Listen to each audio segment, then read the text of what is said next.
Good morning, folks.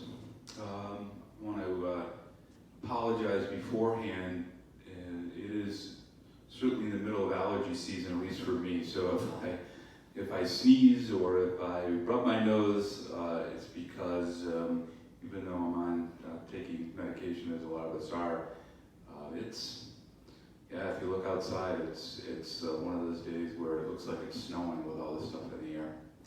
So jumping right into the things on the agenda today, the first is, as I've been talking about and hopefully most people know, our health center employees have been being tested for the last 3 weeks, twice a week, per executive order from Governor Cuomo. And we think that that's going to change this week. Actually, as of today, word out of Albany is that he's going to amend that or change that executive order. Actually, the one that we've been being used to be tested with expired yesterday, so he's issuing a new one, and health center employees will go from being tested once per week to being tested twice per week to just being tested once per week, which, again, we're huge fans of testing. The twice per week was, we believed, overkill. Many times we wouldn't even get the results of the first test back before the second test was administered. Also keep in mind, you've heard me talk about the cost of this, and it's been going back and forth about who's going to pay for it. It's not settled at this point. It's kind of a political football. The reality is that officially right now, the nursing homes across the state are paying for this.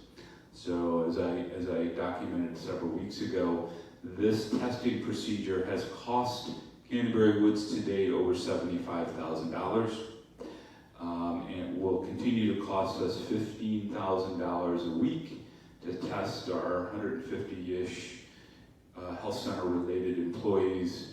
The cost of the test is around $100. So again, we have already spent to make sure that we're covering the specifics of the governor's executive order, over $75,000 to date, and that's just in 3 weeks, to test our employees, and we'll be spending another $15,000. So it's pretty onerous from a cost perspective. I can't imagine some of the other nursing homes, how they're paying for it, particularly the bigger ones.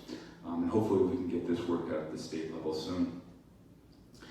The change in visitor policy, which was effective yesterday, was, of course, extremely popular, as I assumed it would be. So Dawn Wilkes has been inundated with requests for people, again, to come in, pick up their loved ones, residents, etc., and then drop them off after they're done with their visit.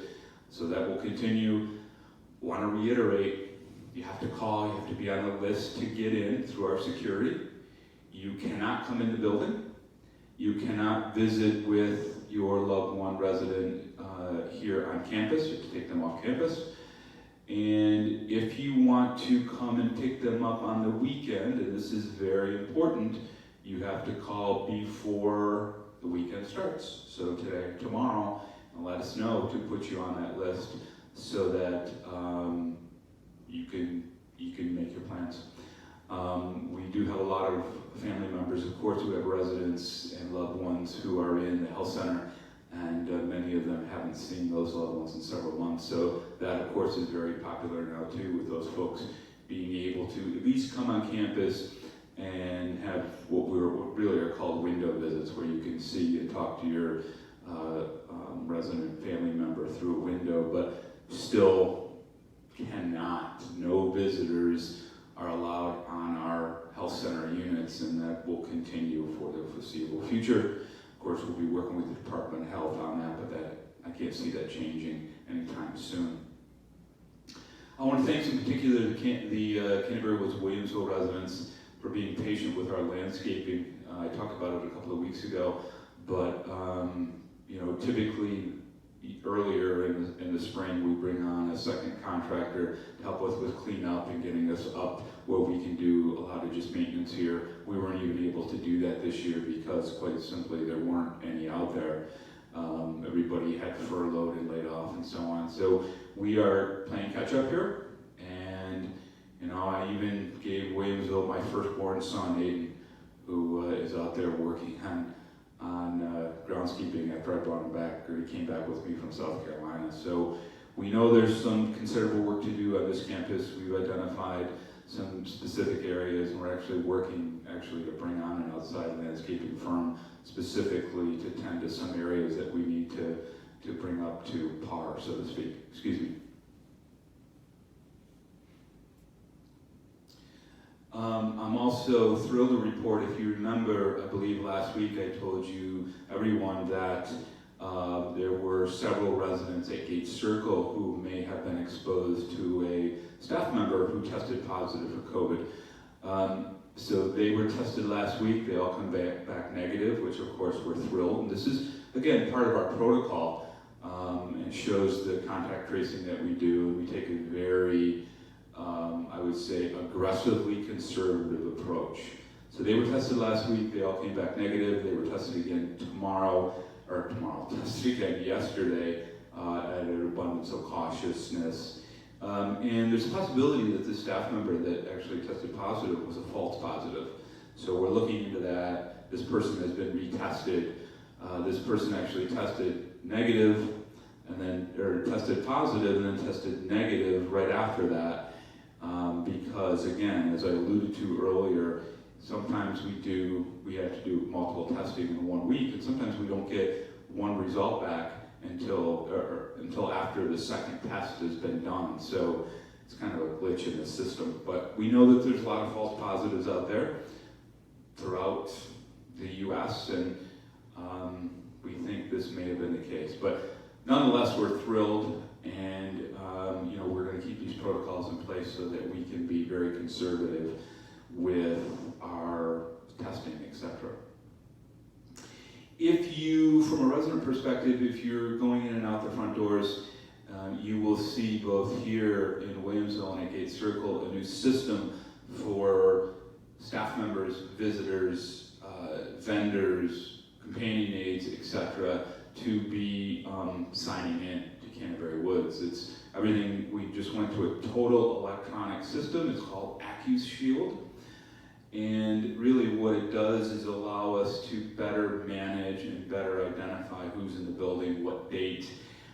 It incorporates all the COVID protocol questions that we have that were a paperwork exercise for us. Previous to that, it's kind of a little console system that sits on its own table. All visitors, all vendors, actually the system will produce them a name tag. So you're going to know whether it's a companion aide, a vendor, a visitor, they have to wear this name tag, which, traditionally that was a little lax, people wearing their name tag. This time they have to do that. Of course, staff already have their name tag. And then we can generate reports. Eventually, that system will automatically take somebody's temperature as well. So there's a component to that we're waiting on, which is about a month away, that will actually, as they're going through and registering on this kiosk, which is a very simple process, they stare into an infrared camera at the same time, and it records their temperature as part of that process. So it's actually a pretty slick piece of technology. It's going to allow us to better gauge who's in the building. We can run a series of reports on that and incorporate all that data. Adam Simzak, who's our admissions counselor, who is actually here with me in the room, has been spearheading that effort, and that team under Adam has done a great job. So, we're continue to look at opportunities like the AccuShield testing and some of the other, or the AccuShield protocols and some of the other things that we're doing to upgrade our levels of technology as we continue to move through this COVID process. One final thing, just so you know, we haven't forgotten, obviously we're still planning on opening dining services by the end of this month, which is a couple weeks away.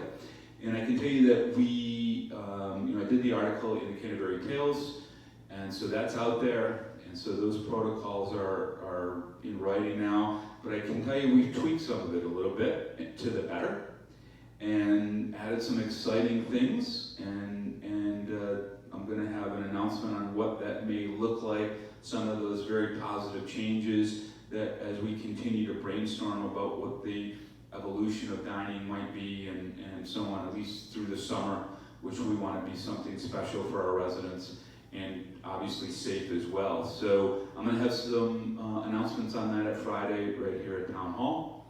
Again, thank you and have a great day.